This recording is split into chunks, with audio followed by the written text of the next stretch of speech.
Thank you. Hello, everyone. Welcome to the 26th annual John. Hello, everyone, and welcome to the 26th annual John Edwards Memorial Lecture. I'm Professor Kamari Clarke, professor in the Center for Criminology and Socio-Legal Studies, also the director of the center here at the University of Toronto. Welcome, of course, to those online as well.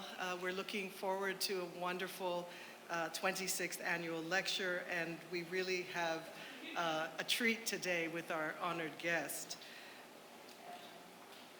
So I'm so pleased to have you all here tonight as we gather to hear from our distinguished lecturer, the Honourable Senator Kim Pate. Of course, I'll be serving as the Master of Ceremonies for the event this evening, and we'll begin our programming for tonight I'll invite Sara Ali, a PhD student at the Center for Criminology and Socio-Legal Studies, so CrimSL, to lead us with a Land Acknowledgement. And then shortly after that, I'll call on Bruno Henry to follow that with a welcoming gift. Sara, thanks.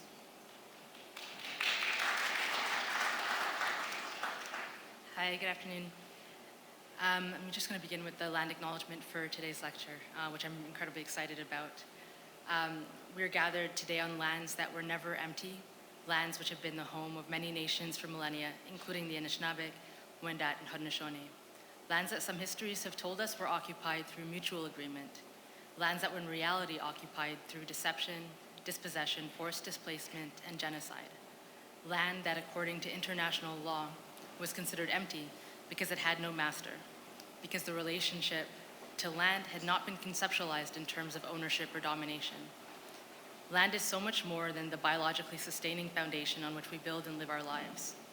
Land is about relationships, kinship, identity, who belongs and who is valued. It is about memory and connection, tradition and evolution. For many, the question, where are you really from, echoes a painful legacy of forced displacement and migration.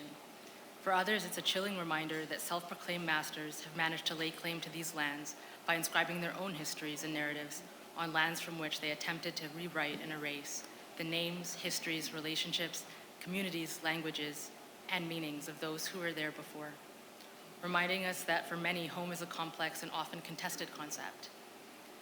Let us remember that colonialism is not a relic of the past, but an ever-present condition of our lives, that the theft and repression of colonialism extends beyond the materiality of the land to peoples, cultures, histories, and kin, and that legal and correctional structures have been weaponized to enforce dispossession and erasure. I carry with me my own history of displacement and migration, my own sense of being both within and outside of place. Standing here today on this land, I feel with those who were displaced long before me, and I honor the enduring and resilient presence of those for whom this place has always been home, as I reflect on my own responsibilities as someone who shares in the legacy of dispossession. In doing so, I invite others to reflect on their own positions and histories, however distinct, and to consider how they might act upon these insights in ways that are appropriate, meaningful, and transformative. How do we even begin to attempt to rectify a story like this one? Borrowing from tonight's speaker, you cannot indigenize a system, we have to decolonize it. We have to take apart the structures that created the injustices in the first place. Just as colonialism was not merely a moment in history, but the beginning of a system of dispossession and control that remains embedded in many of these institutions, decolonization must not be seen as a single act or symbolic gesture, but as a reimagining of our relationships to land, history, justice, and each other. As we reimagine our relationships, let us also express gratitude for the opportunity to live and learn on these lands. As such, let us all call forward and examine our roles in the histories of displacement that have shaped and determined the presence of those who have always called and the many who now call this place home. That gratitude often coexists with a deep understanding of the painful realities that have paved the way for these grateful experiences.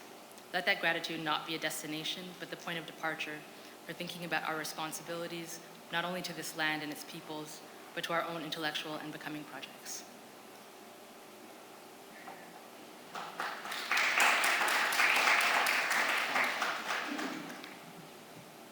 Thank you, Sara. I'd like to now call on Bruno Henry from Six Nations to offer a gift to our guest. Bruno?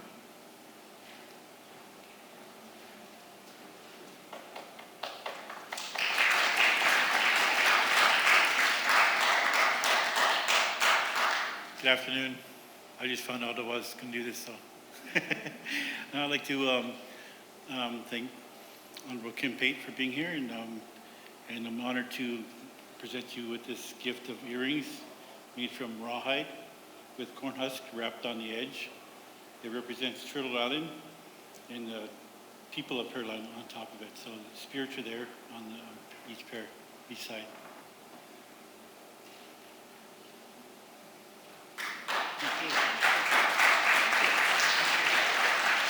Thank you. Thank you, Bruno, and thank you, Sara. So as scholars, practitioners, and students of criminology and socio-legal studies, we can all understand the importance of recognizing Indigenous custodians of this land and the life worlds engendered by treaties made with the concept of the dish with one spoon. Likewise, as scholars and students, we understand that settlers have not lived up to these important principles, and that acknowledgement is not enough in the face of ongoing colonial violence, especially when that violence is perpetuated by criminal justice systems all around us. So as we know, reconciliation requires action, and indeed, it is this need to act that is the subject of Senator Pate's address today. In just a few moments, we will welcome Senator Pate to the podium to deliver an address entitled "Reconciliation Requires Us to Decolonize, Decriminalize, and Decarcerate." But as we listen, we'd like to invite all of you to consider how Senator Pate's message might serve as a personal call to action in our own careers, our own studies, our own research, our own lives. And before we hear from Senator Pate, I wanted to say a few things about the Professor John Edwards lecture. Of course, many of you know that John Edwards was the founder of the Center for Criminology and Socio-Legal Studies here at the university. Professor Edwards, we recall, was and continues to have significant influence in our work and in our lives. He was an esteemed legal scholar, and he, of course, established the center in 1963, responding to the need for Canada to establish a place of interdisciplinary learning and research for scholars and practitioners of criminology. Today, building on the legacy of Professor Edwards, the center has transformed into a world-renowned, multidisciplinary research hub. So in so many ways has answered that call. And of course, thank you to all of you. And today, we continue to build on his vision, offering comprehensive undergraduate, master's, and PhD programs. We continue to honor the legacy of Professor Edwards with initiatives such as the John Edwards Award, which is presented to the graduating MA student with the most outstanding overall performance. And just a few weeks ago, we had the honor of presenting this year's award to Andrew Ricardo Blenman, who wrote an outstanding major research paper entitled "The Emergence of Mental Health Courts and the Rise of Transformative Risk Subject, a socio-historical analysis of 102 court and the evolution of Ontario mental health policy, 1988 to 2001. So we thank you, we congratulate him for receiving this year's award.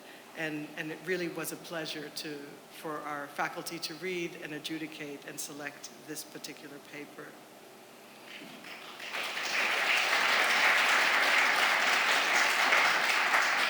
So congratulations to Andrew Blenman. And another way that the center honors Professor Edwards' legacy is through this event, the annual Edwards Memorial Lecture. For the past 26 years, the center has welcomed many distinguished scholars from Canada and around the world who have spoken on a broad range of topics and issues, broadly related to law and society, criminology, as well as socio-legal studies. And some of the past scholars have included the Honourable Murray St. Clair, Natalie Davis, Lucia Zendner, Val Napoleon, and a range of other speakers, and it has been tremendous, and we're grateful, of course, to add Senator Pate to that list of distinguished, esteemed speakers. Let me also welcome the Edwards family. They're not here. I believe they're online. They were not able to attend today, but really did want to attend, and they send their greetings. Both Alex Stenning, Professor Edwards' daughter, who I know attended last year and has been an ongoing supporter of this series, as well as Justice Mark Edwards, his son. And so we thank them, and please join me in thanking them for the tremendous support on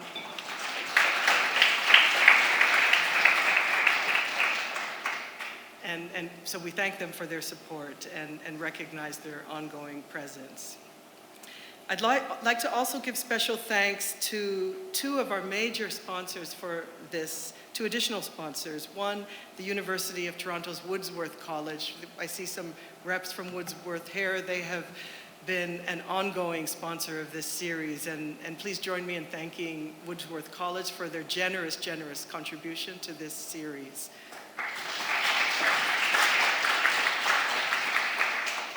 And our other major sponsor has been the Faculty of Law, another true supporter of this series, and we thank them as well for their contributions.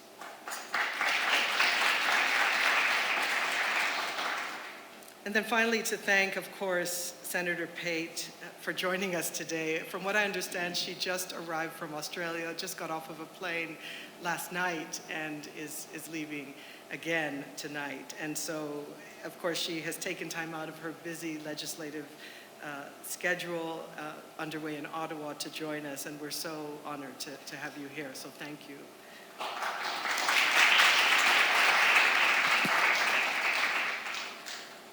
And so our colleague, Professor Kerry Taylor, will be giving a more thorough presentation with some of her students later, as well as another one of our colleagues who will also offer introductory remarks.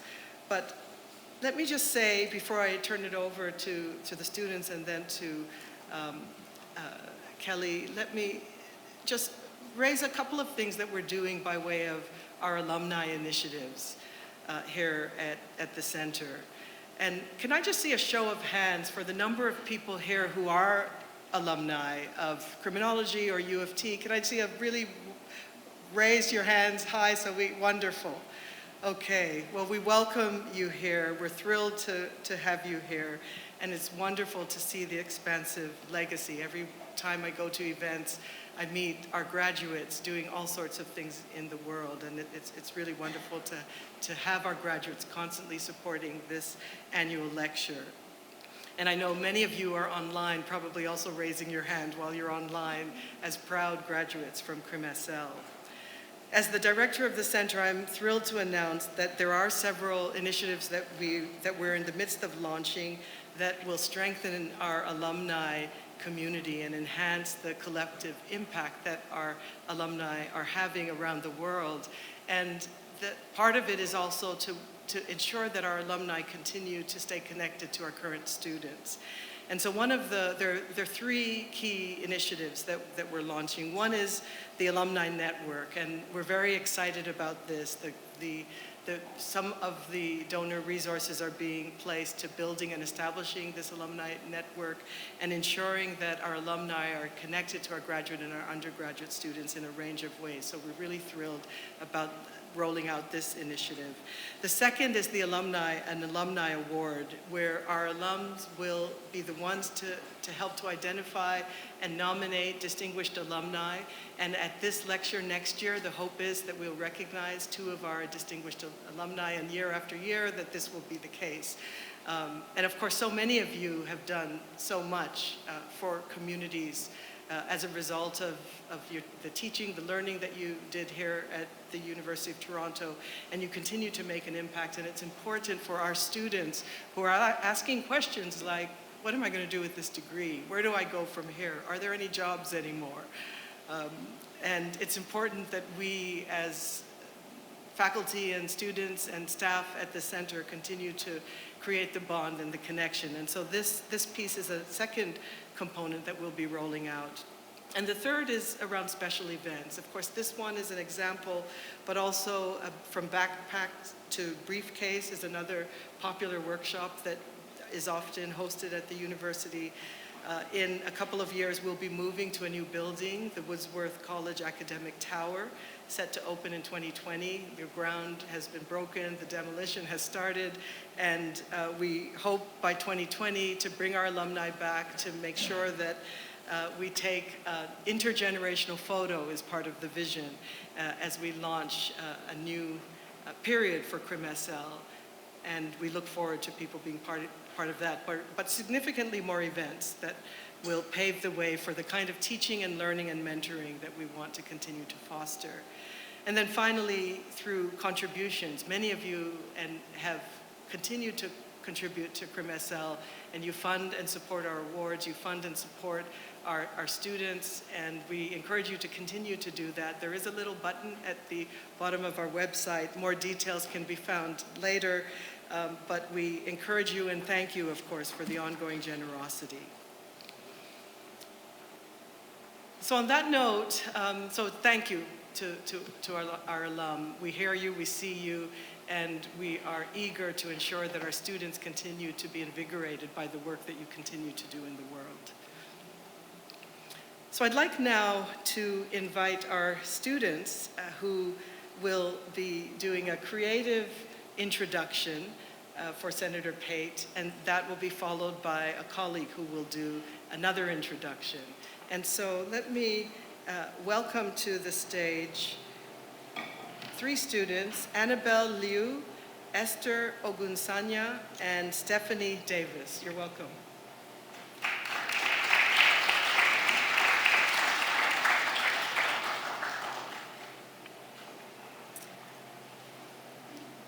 Thank you, Kamari. Good afternoon, everyone. My name is Kerry Taylor. I am a white settler of Irish, Scottish, and Dutch descent. For many years, I've been attempting to learn about what it means for me to call Toronto or Takaronto my home. Vicky Manaig, my teacher, my friend, calls this place Gitche Ode in Anishinaabe-Muin, and I understand this to mean big heart or big heartbeat. I'm certain that this has many different connotations beyond my own beginner and simplistic and literal translations of this beautiful language. I honor this relationship and these teachings. Any mistakes are my own. I hope that today that this heart radiates warmth and respect from our faculty, from our great admin staff who have been working hard, students, alumni, and guests. We're most grateful to you, Senator Pate, for your leadership, your guidance in relationship building, in reparations, grounded in dignity, belonging, real life chances and choices for all. I've invited these three great folks to introduce themselves here as an act of reciprocity for you by way of exploring some of the ways that we've come to know ourselves here at CrimSL through connections to your many acts of service, solidarity, and policy work. It's sometimes said that the heart is the organ of unity and integration. I'd like to thank you, Senator Pate, for coming here today and for helping us relate to our work and to all things around us, known and unknown, on a much deeper level.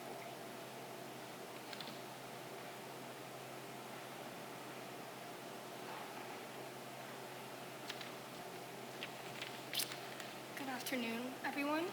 It's an honor to be able to stand before all of you today and introduce the most honorable Senator Kim Pate. My name is Annabelle Liu, and I am a third-year undergraduate student at CrimSL, which means I am currently panicking over what I want to do with my future. Do I want to go to law school, or should I start a bakery? I do not know yet. But just like I'm still trying to figure out my relationship with the legal system, with Indigenous peoples as a settler to immigrant parents living on Indigenous land, and with what I'm currently learning in two of Professor Taylor's classes. One of the first questions I asked Professor Taylor at the start of this semester was, how do you go about dismantling a system when we all work and exist within that very same system? Senator Pate, I think, embodies the answer. Since her time working with youth and men at the John Howard Society, she has been visiting prisons with the goal of decarceration. In fact, she has openly challenged other senators to do the same to better inform policy and legislation.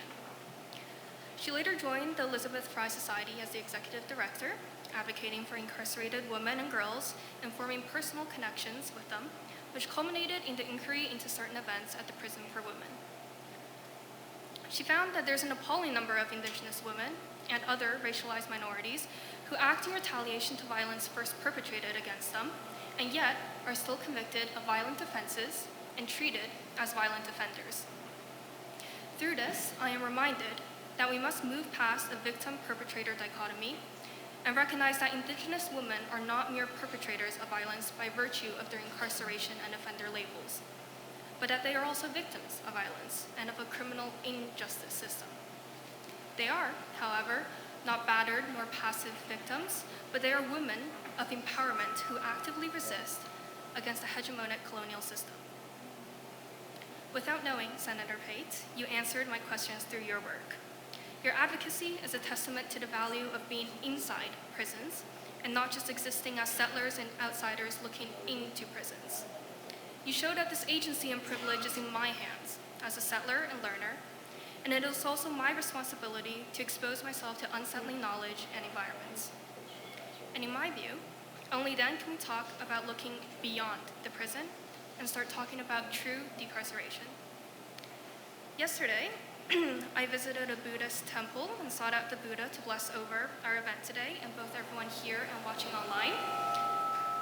It is said that the Guanyin Buddha is a symbol of benevolence and incarnation of wisdom. So with that, thank you, Senator Pate, and all of you for coming today and laying bare your benevolence, and I hope we all leave a little bit more wise than when we first came. Thank you.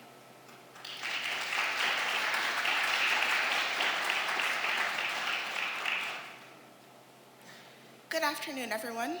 My name is Esther, and I'm a fourth-year student at U of T. 3 years ago, when I chose to major in criminology, I walked into my first CrimSL courses carrying a little bag filled with my long-held notions of things like crime, punishment, and justice. I expected the criminology program to solidify my beliefs and affirm my interest in becoming a Crown attorney, but what I didn't expect was that over my 3 years, I would be challenged to open up my little bag and inspect my values and confront my preconceived notions of the way that the world does and should work. I definitely didn't expect that in my final year of undergrad, I would be in Professor Taylor's class, writing a poem about how my presence in Canada intersects with punishment. But the poem goes like this. I am a person with many labels. Black, African American, Nigerian, Nigerian American, person of color, and woman of color are examples of the many identities that I bear. Yet, despite recognizing the many facets that make me who I am, there is one that has remained elusive. I am a person who has accepted many labels, but settler was never one of them. Tied to the historical perspective of the term, I have failed to see how settler accurately describes my lived reality. However, donning the titles of American and Canadian, and in recognizing these states as national or at home and not foreign, I have played a part in allowing settler colonialism to continue. By accepting a national identity without the inherent reality of settler, I allow the state to portray itself as justified in engaging and enacting the logics of punishment, to continue to engage in the subduction, control, and erasure of Indigenous peoples.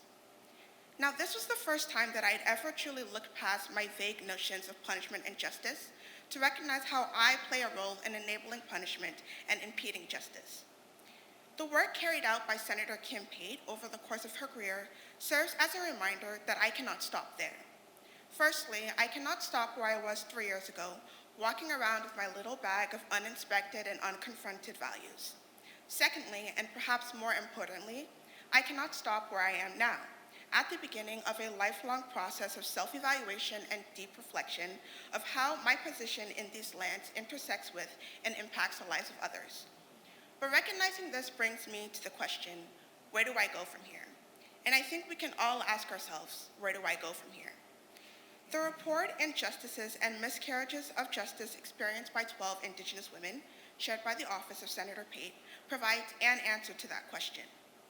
Putting this report in dialogue with the ideas and realities that I have explored over my time in criminology shows me that my self-evaluation must coincide with actions. That my responsibility as someone with the privilege of settling on these lands is not only to recognize my impacts or recognize the impacts of my presence here. My obligation as a settler, as complex as this identity may be for me, is to be involved in change and to work collectively to remedy the continuing impacts of colonialism. And so, it is my great pleasure to introduce Senator Kim Pate, who has already begun this work, devoting her career to remedying the effects of colonialism on those vulnerable in society.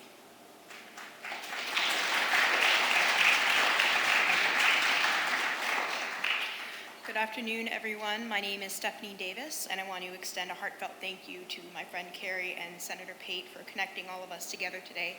I want to acknowledge and thank the land that has held me for my entire life, these lands of Treaty 13. I'm a settler of Greek and Scottish ancestry, and I graduated from the CrimSL program in 2020. I then pursued a master's degree in public service at the University of Waterloo, which is situated on the Haldimand Tract, the land that was granted to the Six Nations that includes 6 miles on each side of the Grand River. I now work at the Ontario Ministry of Indigenous Affairs and First Nations Economic Reconciliation as a senior advisor. I first came to know of you, Senator Pate, a few years back through TikTok. A video of yours came up on my feed, and I was struck by how strongly you stand in and discuss the truth of this country and its history, and by your willingness, more importantly as a senator, to educate and engage with the public on a platform meant for young people. After browsing your profile, I Googled you to learn more about you and your work, naturally, as we do.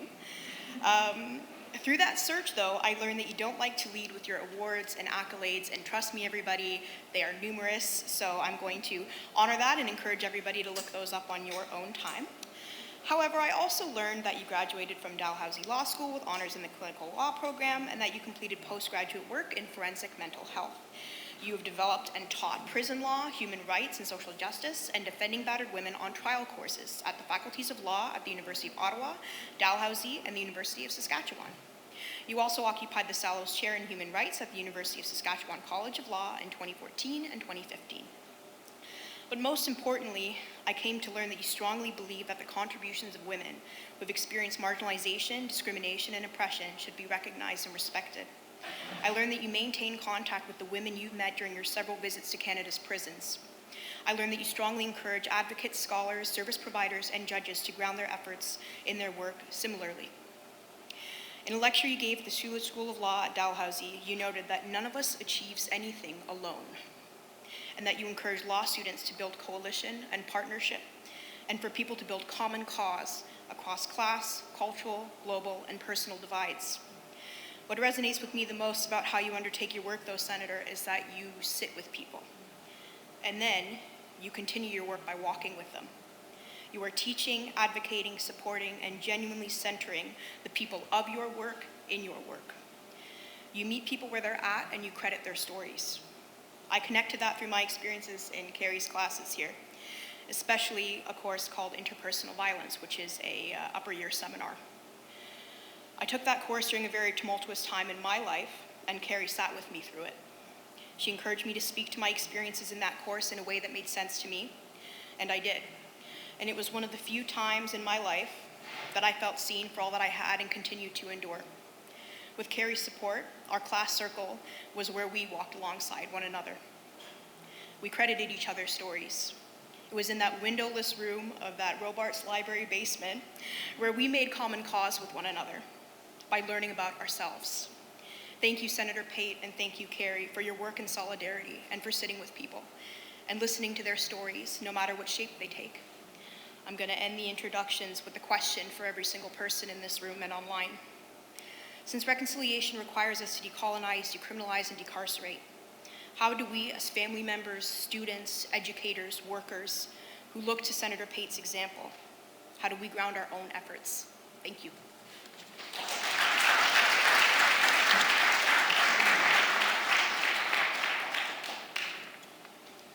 Thank you for those wonderful stories and introductions. I think they were really quite compelling and told us a lot about our guest speaker. My name is Kelly Hannah-Moffatt. I'm a professor here of criminology and socio-legal studies.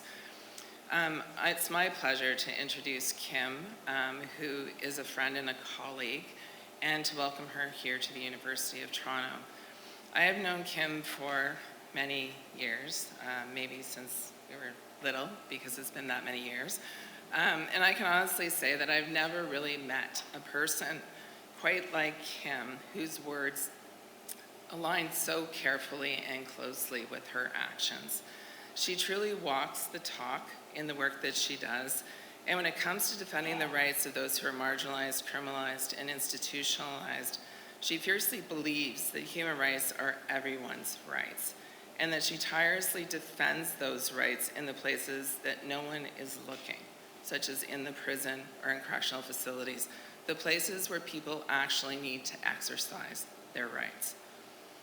And if you've already taken a glance at Kim's biography, and you're correct, and we know that Kim's not keen on starting with the accolades of her accomplishments, but I will list a few. She is a member of the Order of Canada, and she has 5 honorary degrees, and over the decades she's served as National Director of the Elizabeth Fry Society, which provides services to criminalized women.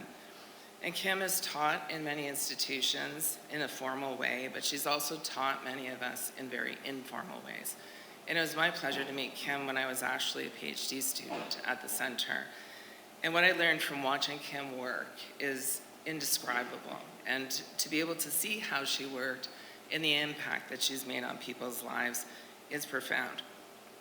I had the honor of working beside Kim with the Elizabeth Fry Society of Canada for many years, and then also in the Commission of Inquiry to certain events at the Prison for Women in Kingston, which was led by the Honourable Louise Arbour. And this resulting report that came out is probably still one of the most significant statements about penal rights in Canada, and probably one of the most damning indictments of corrections in Canada. And its relevance today remains quite profound. And Kim has continued, even though she's moved to the Senate, which I'm not sure that she ever thought she would be in, but it's unsurprising to see her there, to continue to defend the rights of individuals through her work, and also to look very, very consciously and self-reflectively about what it is that we can do when we have positions of privilege to make meaningful change. She's often reminded her fellow senators that, I quote, "We are among the few who have the statutory right of access to these facilities." And then she adds, "and along with these rights come responsibilities." And I think that's important, because along with our spaces of privilege come responsibilities, and Kim has undertaken that in a very meaningful way. She's done tons of work, and you've already heard it described, so I won't repeat it here. But I do want to say that we thank you for the ongoing work that you've done, the advocacy that you've done, and the changes that you've made. And I still remember the days when, Kim would walk into prisons with her child. She would sit with women, and she would humanize women. And she would make us all see that the women who were inside the bars were women who had experiences that were lived, that were real, that were passionate, who had strength, who had resilience, who had care, and they were not very much the stereotypes that they were made to be. And you continue to do that today, and I've seen over the 25 years successes of many of those women who now are doing some really terrific things and paying it forward to society. So welcome, Kim.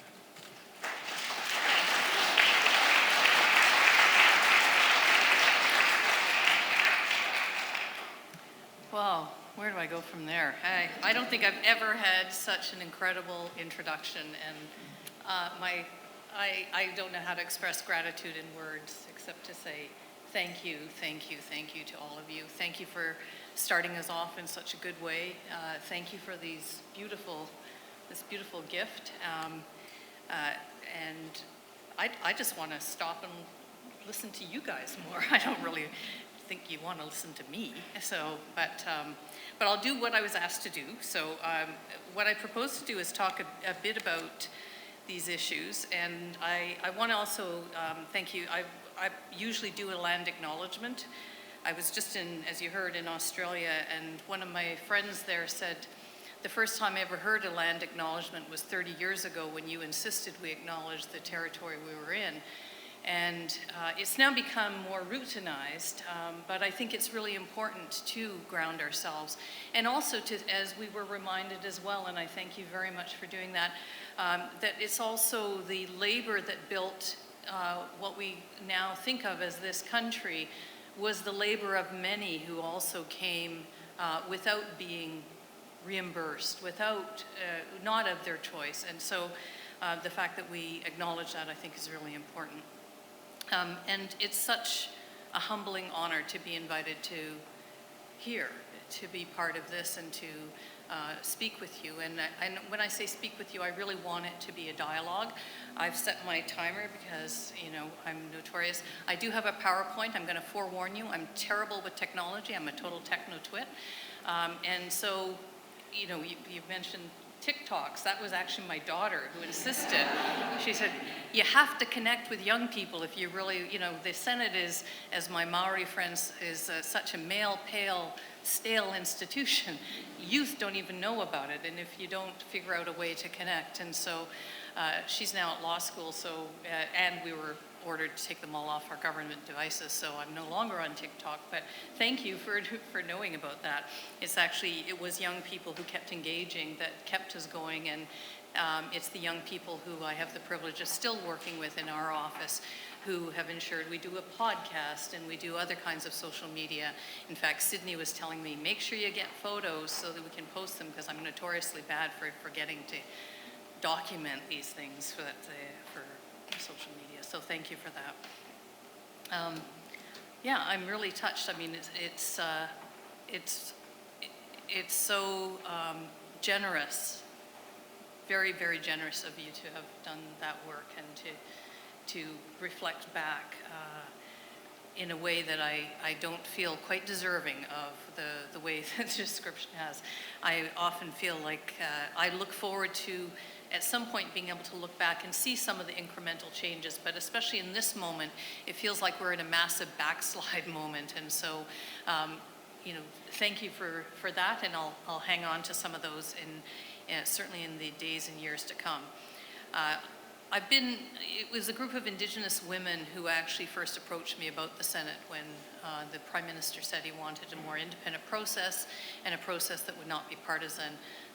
Those of you who know me know there was probably no chance in you-know-what that I would ever have been appointed because I was a pain in the you-know-what of most every government that I dealt with. And so when the Prime Minister called and said he wanted to see the kind of activism in the Senate, you know, one, I was shocked but when he said activism, I thought, okay, one of the roles of senators is to be a voice for those who otherwise are not represented, who are rendered voiceless, who are ignored by elected bodies, not just because they're, you know, they don't care, but because they have a job to do of trying to get elected. And so if you represent interests that the broadest public often doesn't know about, are hidden behind walls, as all of you have mentioned, then it's tougher. And so I took very seriously, this was one of the roles that a senator is supposed to have. And I went there because one of the things I had come to the conclusion of about 10 years before I was appointed actually on my birthday, in my 57th birthday. If I don't cark it or quit before, I get kicked out on my 75th. So you can do the math, and it's basically, and just last week I turned 65, so I've got 10 years left, and I intend to do whatever I can there, and I suspect we'll have a fair bit of extra work coming up soon after the next election. But I took very seriously that one of the things we need to do is to represent those voices and to be a voice. And because I'd been going in and out of the prisons for the better part of 40 years at that stage, and I started out, like so many of us, and I say us because and thank you for pointing out, yes, none of us achieves anything alone. The recognitions that have been provided to me are never just mine. And some of us get to be the voice or the face sometimes of these, but anybody who presumes it's their success or their movement or their, it's about them, I think misses the point of how we actually achieve change. Because it has to be collective effort. And so by the time I was going to the Senate, the big thing, the way the Indigenous women convinced me to even let my name be put forward, even though I thought it was like completely not likely to happen, was they said, you've been banging on about social, economic, health equality and how we really need to build things like a guaranteed livable income and a better healthcare system and free post-secondary education and on and on. She said, now's your chance to really put your money where your mouth is. When you're at EFRI, you're busy doing the work that is EFRI's work. If you're really serious about this, why wouldn't you look at it? And it made me pause. So then I got to the Senate, and actually someone who's near and dear to a number of us here, Senator Murray Sinclair, I spoke to him. He'd been a friend. We first met when he was actually it was Helen Betty Osborne, the inquiry into the death of J.J. Harper and Helen Betty Osborne that when I first met and came to know the work of Murray Sinclair, and he said, don't start with that. Some people already think you're a bit of a wingnut. He didn't say wingnut, that's my word, but he said something nicer, but he'd say, they may think you're gonna be a bit radical. He said, start with something that people will maybe be able to resonate with. So some of you know my first speech was about the mass incarceration of Indigenous women, which links us to some of what I want to talk about today. But knowing full well that my intention was to work on those broader issues as well. And so 3 years later, when I turned 60, and I hadn't yet introduced this idea of what I really wanted to work on in the Senate, I decided, okay, too bad, I'm gonna introduce it, and I started to talk about it. And some people did think it sounded way out there, but 3 weeks after I introduced what's called an inquiry, I had no idea, even though I'd been appearing before Senate and parliamentary committees, I had no idea what an inquiry was, but it's basically you throw out an idea, I'm really interested in this, anybody else in the Senate interested? And so my inquiry was about guaranteed livable income. 3 weeks later, the pandemic hits, and suddenly we look prophetic.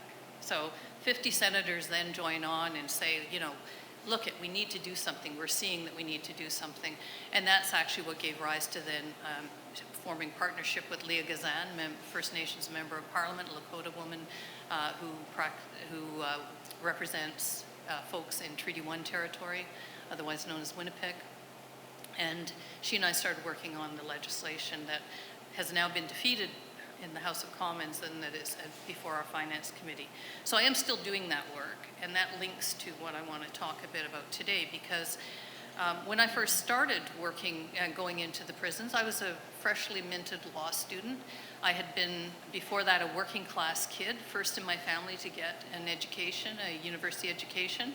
My daughter is the one you heard about who got me doing TikTok, is in the Indigenous Law program now at UVic, was the second in our family to get a university education, graduated from Carleton first. And so it wasn't lost on me that we needed to do this work. And at law school, I learned that the law applies equally to everyone.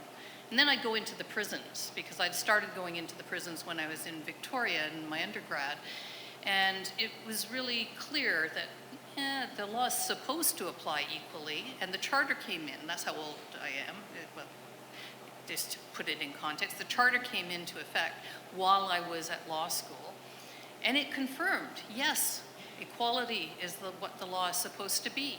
But then I thought, well, why are the equality provisions, why are we giving everybody 3 years to implement them? Because, and those of you who know that history know that the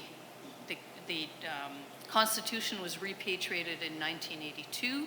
The Charter of Rights and Freedoms was introduced, but Section 15 didn't come into effect for 3 more years. So in 1982, it was recognized we didn't have equality. Even though we said we did, it was recognized we actually didn't have equality in Canada. And, you know, we all thought, yay, why is it taking 3 years though? But okay, in 3 years we'll have equality. Well, some 40 years later, we're still working on that project.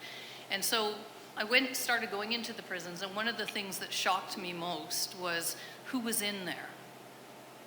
And you heard, I started working with young people first, and as they aged, I ended up working with adults. And then because of some issues around what I could not do in the context of working predominantly with men, I then moved to work with women. And so when I first started going in, I thought, okay, well, if we reform this system, we can surely fix it. And so I was very much figuring out, okay, how could we change sentencing? How could we change prison policies? What did we need to move around and change to actually make it work? I then eventually realized that that's not going to work. And a few years ago, in fact, 3.5 years ago, just over, actually not quite 3.5 years, 3 years ago, I was asked to do a presentation on the mass incarceration, they didn't call it mass, they said the overrepresentation of Indigenous people in prison for predominantly a group of judges and lawyers. And so when I was getting ready to do it, I thought, how do I bring this idea of how we need to decolonize, decriminalize, and decarcerate to judges? How do I you're really trying to entrench it? And so I came up with this idea, but I couldn't, you've already heard, I'm a techno-twit. So Emily and the amazing law students and folks in our office I drew it out, which is the way I do things still with, the students will be horrified, still with pen and paper. And then, Emily created this chart, which is now cute. Thank you. So Leo and James are doing a great job back there. And this chart I did because I wanted to show in graphic detail how the reformist, the indigenizing of the system had not worked. And what do I mean by that? Well, I don't know if you can read it from there. If it was me, I probably couldn't, and I've got trifocals now. But the first band, the blue bands show the rate of incarceration of Indigenous people. You'll notice that there's no disaggregation of data by sex or gender at the beginning. And so at the time of the Royal Commission on Aboriginal Peoples, which is often seen as one of the first times that the federal government started to focus on, we need to look at this whole issue of the mass incarceration of Indigenous people. The rate of incarceration of Indigenous people was 12%. We didn't have a disaggregation of how many were women, how many were men. And then as we move through, we start to see some changes that are being put in place that are really about trying to change this and improve the situation. So the next bar is the Corrections and Conditional Release Act. It was the first piece of legislation I worked on when I went to Ottawa in the National Lee Fry position. And it was characterized as a piece of human rights legislation aimed at reducing the use of incarceration and aimed at getting supports in place that would actually propel people out of the system.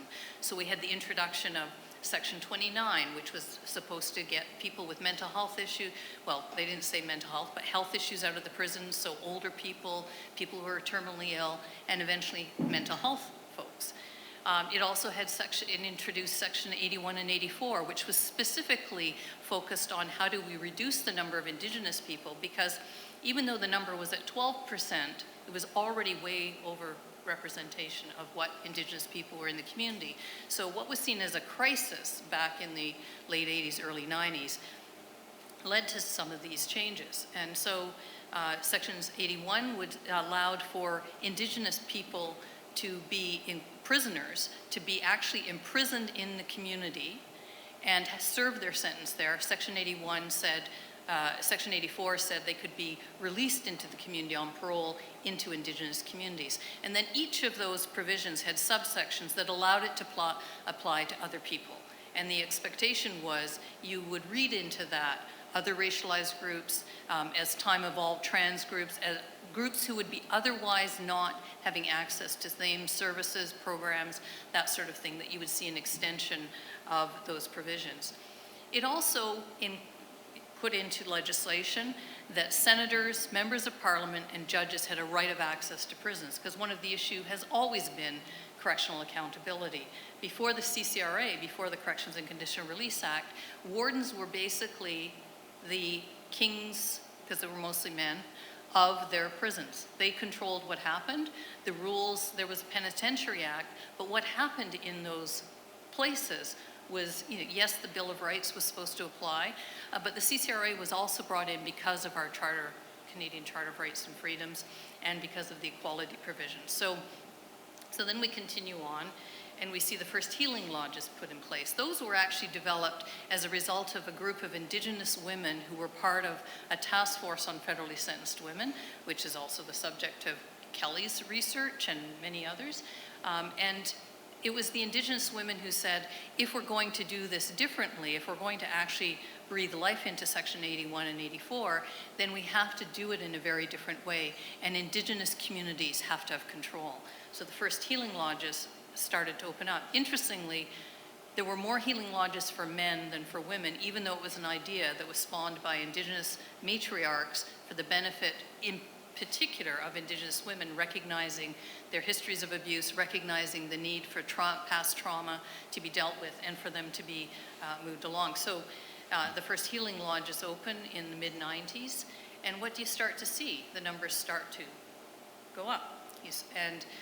And then you see a provision that, the numbers are continuing to go up, and so the federal government at the day said, we actually need to do something we're supposed to be using incarceration with restraint, but we need to remind judges of that. So sentencing provision, section 718(2)(e), often referred to as Gladue factors. If you're interested, I'll tell you why I don't refer to them as Gladue factors. Any of you have read my comments on the bill C-40 that introduces the new conviction review process will know the story, but if you're interested, I can certainly add to that. But so section 718(2)(e) gets introduced, and it basically says, yes, correct, imprisonment is a principle of sentencing that we should use imprisonment with restraint. Section 718(2)(e) says, especially for Indigenous people, recognizing the numbers were going up. And then what do you see? You start to see more use of this, and then in just a couple of years later, Jamie Gladue is charged and pleads guilty after being encouraged to enter a plea deal by her lawyer, by the Crown, pleads guilty to manslaughter, and during her sentencing, at that time, there wasn't a mandatory minimum for a weapons offense. She had used a knife that she grabbed from within her own kitchen, and there wasn't a mandatory minimum, so a conditional sentence was available for a manslaughter conviction. Now that is not the case because there's a mandatory minimum for that. But in that case it was, and so her lawyer did argue at sentencing that she should be eligible, she was pregnant, and she should be eligible for a conditional sentence because of section 718(2)(e). Why do we know those provisions as Gladue provisions? Because it was the first court case to get to the Supreme Court of Canada to consider those provisions. Why? Because the judge said, no, it doesn't apply to her because she doesn't live on reserve. And she goes down in history with the full experience of her life, the context of what happened, never even being explored, and in my humble opinion, being denied the right to a defense of self-defense and defense of other that she should have had access to. And that is the starting point for me of starting, because when I met her, it was other women in the prison who said, you gotta talk to this, she shouldn't even be in here. And so, I should probably just tell the story, because now I've teased you enough. So Jamie, for those of you who aren't lawyers or aren't law students or who haven't read the case, Jamie is described in the case as a jealous wife who stabbed her husband because he was having an affair. Jamie was 19 years old, pregnant with her second child by Reuben Beaver, the man that pregnant by her second child by Reuben Beaver, a man who had been so abusive that he had already been convicted of assaulting her. She had been seriously injured more than once by him. He had moved her from Calgary, where she was living where she had supports, to Nanaimo on Vancouver Island. And then her father, who was a sole support dad of her siblings, was so concerned about her safety, he moved his other children and himself to Nanaimo as well, and got a unit right beside Jamie and Reuben. And he had a rule. He couldn't stop Jamie from going there. She was partnered with him, but he had a rule that none of the other children were allowed to be left alone with Reuben Beaver. So concerned was he, about their safety. The night that Jamie stabbed him, he first had beat her up. He had then gone next door, broken in through the bedroom window, raped her sister, came back out, told Jamie about it, and when Jamie stabbed him, he was trying to get back in through the front door of the unit where her sister was. Now I ask you, does that sound like an adequate contextualization to say she was a jealous wife who stabbed her husband or her common law because he was having an affair? Or does that sound like someone defending, at the very least, her sister and possibly herself from further rape and abuse? And so that's why I don't call them Section 718 two factors. But what happens when the court examines it is they say, no, it doesn't matter that she wasn't on reserve, it still applies to her. So we start to then have the name Gladue being used for those provisions. And I think those provisions become watered down in some ways because many of us remember the discussion at the time that this was a privileged position for suddenly we have a new way of sentencing Indigenous people, rather than recognizing, like whether it's a psych assessment or some other special report, the expectation that this was part of, at the very least, the sentencing process and required special consideration. Not that it was just an add-on or that it was some new privileged position. No, it was recognizing the historical discriminatory attitudes of the system and trying to in some way contextualize those as a way of trying to alleviate them. So what do we see? Well, look what happens in the next few years. After we say that we have now developed a mechanism for recognizing indigeneity and taking it into account. So we see the numbers go up. We see IPELI the next time the Supreme Court of Canada looks at those provisions. We see the TRC and the calls to action, and you start to see the disaggregated data, and the blue is the combined, and then you see the orange is the rate at which men, or those in prisons designated for men, is increasing in terms of Indigenous people, and then you see the numbers in green for women and those in prisons designated for women. And so what we saw, despite the calls to action, despite of the TRC, despite the calls to justice, for justice of the missing and murdered Indigenous women and girls, despite Bill C-22 and then Bill C-5, which was supposed to get rid of some of the mandatory minimum penalties. Some of you may remember that one of the platforms the Liberals ran on in 2015 was that they would actually roll back mandatory minimum penalties. We didn't see that. They took out some, but not all. And even though we worked closely, a number of us, with the then Minister Jody Wilson-Raybould and then subsequent Ministers of Justice, eventually they said it's just not going to be palatable to the Canadian public for us to even roll back enough to say, let's just give judges the discretion to not impose them, even if we don't repeal them. And then they got some of the usual suspects, I would say, in the criminal law bar to join in on that and say better to repeal than to provide the mechanism for judges to not impose them. And what we see then, and I don't mean to be overly simplistic, but I think we actually made ourselves feel better about what was happening in the system by saying, oh yeah, we've got Gladue reports, we've got healing lodges, we've got elders going in, we've got programs, we've got new risk assessment processes even for Indigenous, and now we've got new cultural assessments for those of African descent. And I don't mean to sound flippant at all, or in any way disrespectful of the very clear positive intent of all of the folks who have worked on these initiatives. But to work on them without knowing how those systems work and how they will appropriate that knowledge and information and not fundamentally change the structures is to actually go in a bit naively. And I've been there, like, not, we all make those, we all believe that these changes can be possible. We all work on those. But it's, as so many of you have also concluded, many of us, after years of doing this, come to the conclusion that the process, in fact, just recently, Michael Jackson said it at a prison law conference at the age of 81. He now has concluded that the system is so intractable that there is no way to really reform it, that we actually have to go about the work of building up other supports in the community, and I say community broadly, that can be communities of support, geographic communities, communities of interest, building up supports through things like healthcare, economic supports, educational supports, and social supports, building those supports and providing the ground that actually limits more the number of people who will likely end up abandoned to the only system that cannot refuse them.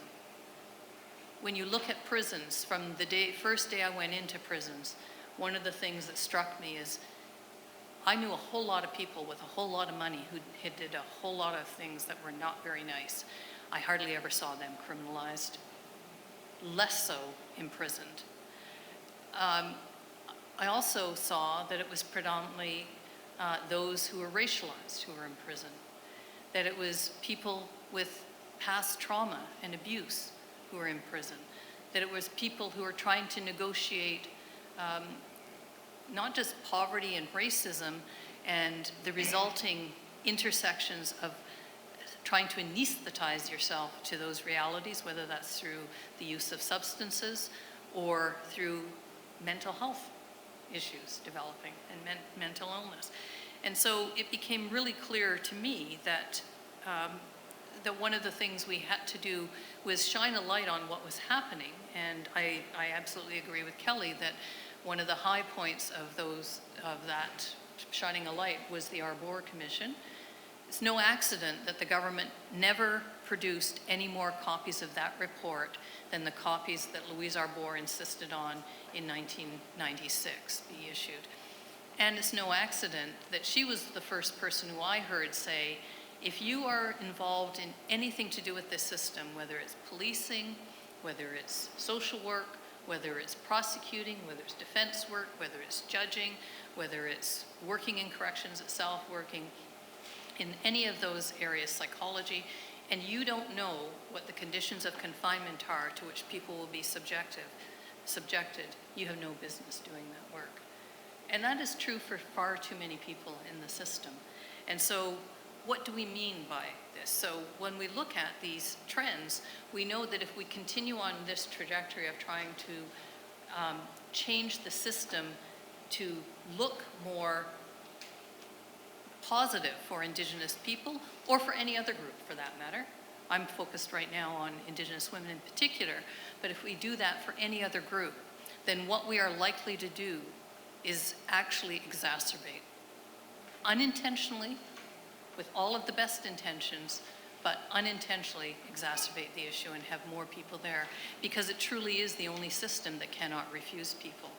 I don't need to tell you, you are the experts in this work. I remember Carleen Faith telling me at some point, and Trish Montour, you have to go back to school and get training in this because you don't know the criminological theories. And I said, maybe I'll do that when I'm finished in the Senate. But what I really wanted to understand is how do people get to the point where they rationalize what we do? And in our office now, students will say, someone came in recently who works in the downtown east side, and he had asked a great question of our team, and our team is 2 full-time staff, and right now we have 7 law students as interns, and often have other students as interns as well. And I didn't know what they'd say, because I thought, I know what I think they say, and they said, oh, you go right to the 7 sacred teachings. That's the vision in this office. And I thought, well, that's great. That is, I would say that. And what do I mean by that? Well, those of you know, love, honor, respect. It's just they're described in different ways, whether they're sometimes described as grandmother or grandfather teachings, but I certainly learned them by walking and learning from folks within the system. But love, honor, respect, courage, bravery, integrity or honesty, humility, wisdom, truth. And I go back to the first one, love. And what the student said is, what we've learned here is if you wouldn't do what's being proposed to someone you really care about, whether it's a policy or a new law or a practice or an idea, then we won't be doing it in this office. Because if we wouldn't do it to someone we care about, then why would we do it to anybody? And so that's, that's a bit of how we've tried to think about these things and how we've tried to live and work these issues. So getting to the report, which I should have got to by now, and okay, just checking my time. So how did this report come about? Well, the report came about because when Justices Harry Laforme, one of the first, the first judge at a Superior Court level in this province, and Justice Juanita Westmoreland-Trarari, the first judge of African descent to be appointed to a Court of Appeal in Quebec, were asked by then Minister Lametti to look at the conviction review process in Canada. Two things they did. They first met with people who had already been exonerated. Now, those of you who know that story know that over more than 20 years, that was only 20 people. Now, by comparison, go to New Zealand, US, UK, lots of other jurisdictions, thousands of applications a year.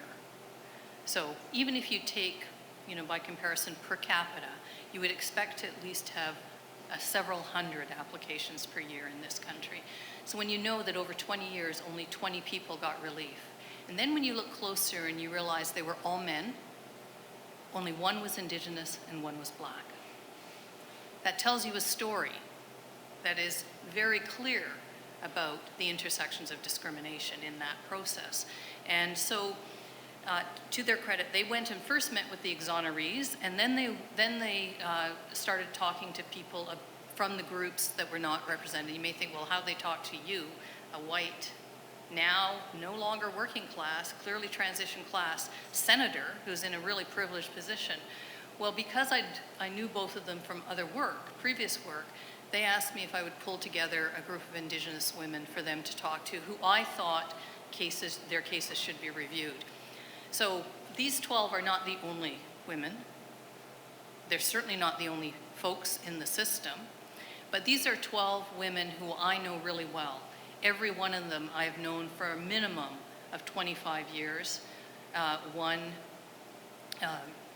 LN, I've known since she was 12, and she'll be 52 soon.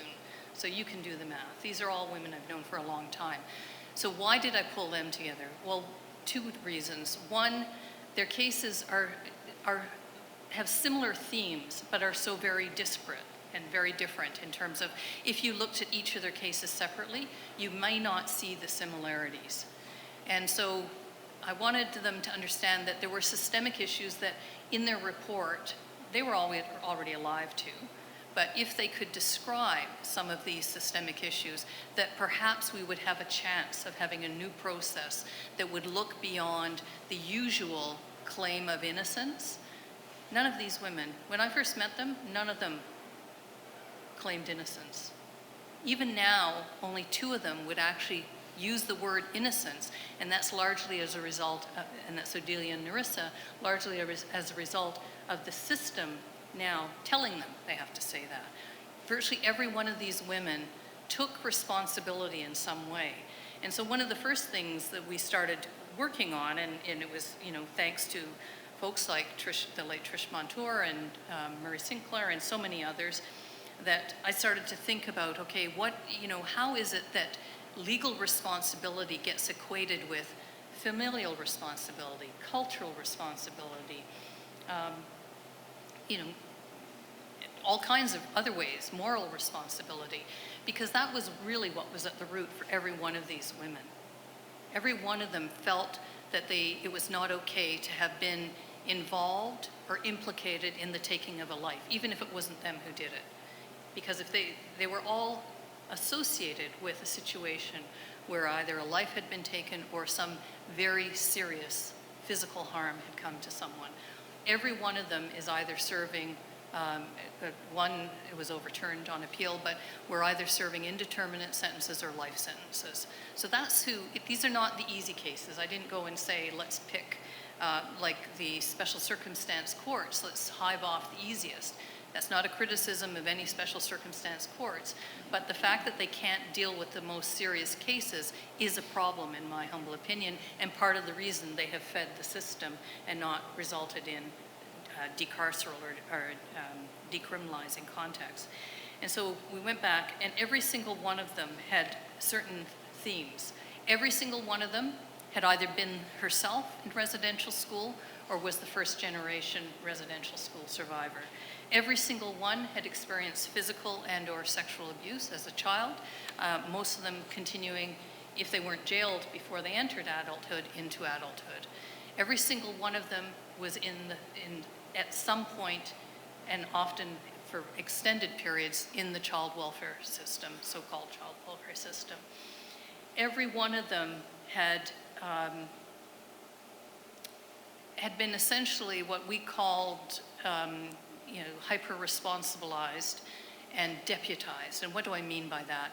Well, every single one of you in this room will know the story that at least girls my age, and I hate to say it, I had this discussion with my daughter and her friends recently, and they said, look, we're still told that, and that, be careful who you're with, what you wear, where you go. And we hyper-responsibilize particularly young women and girls, others as well, of course, but hyper-responsibilize them to understand that if they get victimized, they have to also interrogate their own role in that. Nowhere else do we do that. I often use the example of when my house was broken into and my TV stolen. It was a long time ago because it was an big old box TV. But if I had been, if our household had been treated the way women who report, those who report intimate partner violence, and in particular those who report situations of violence against women are treated, then when the police came, the police came, when we called. Secondly, when they came, they might have asked me things like, isn't it true you know a lot of people? They might have said who are criminals or have criminal records. Well, yeah. Isn't it true you have them in your home? Well, yeah. Isn't it true that, in fact, sometimes you watch movies and probably they've seen this TV? Well, yeah. Isn't it true you have a cabinet? It was the old days, so probably some people don't even remember the old cabinet days, but isn't it true you have a cabinet and it had doors on it, but you often left those doors open, and so you left the doors open and showed you had this big TV. Isn't it true that you also had curtains on, it was right across from your window, and you could see that window and that cabinet from the street, but you didn't close those curtains, you left them open. And then, the coup de grace, you flaunted that you had a new TV on garbage day by putting out the box for recycling. Didn't you really invite someone to come and take that TV? It wasn't really stolen, was it? We laugh when it's a TV, but that's exactly how folks are treated when they report sexualized, intimate partner violence. And so it's part of the reason we also talk about the decriminalizing and decarcerating having to have a context that doesn't mean that you don't take care of holding folks to account, but also protecting folks. So these women had all learned that they had been hyper-responsibilized. They'd learned that they'd been deputized as well. In fact, Odelia and Nerissa Cusance, whose names I'll use because it's now public, they are the only two in this report that the government has agreed yet to have their cases reviewed. They both told their own families that they were responsible for the man's death, even though it was their cousin who killed him. Why did they say that? He was 15. They were 18, 19, and then 19 and 20 by the time it got to court. And by their standards in their family and their community and their culture. They were responsible because they were with him when he did that. And so they took responsibility. And in fact, it took more than 10 years working with them to have them even appreciate why I said there was a difference between legal responsibility, criminal responsibility, and moral, cultural, community, familial expectations and feelings of responsibility. So we deputize folks as well. So the other thing that happens, particularly in many communities, is that we, not only is there the hyper-responsibilization, but then we deputize and say, and it's your responsibility to support, save, protect other people. So going back to Jamie Gladue, when she's going in to try and protect her sister, she's been deputized. She has no reasonable expectation that even if the police are called, that they'll come. And when we looked at the preliminary inquiry into her case, we used it in that course, Defending Battered Women on Trial. What we found was every Indigenous witness was treated as though they were a drunk. Every non-Indigenous witness was treated as though they were an eyewitness, and there were no eyewitnesses. So right away you see the discrediting of, and so the hyper-responsibilization and deputization. And I can't tell you how many times I've been called in and asked to participate, usually at a sentencing stage, and often have then been trying to get them to vacate the plea, because how many women, and the self-defense review that Judge Ratushny did showed this. This was a review that she did of the cases of women who had been convicted of killing abusers after the Supreme Court of Canada, in a case called Lavallee, had said self-defense for women has to look differently, because the law of self-defense developed at a time when only men had rights, and women and children were their property, either as their fathers or as their husbands.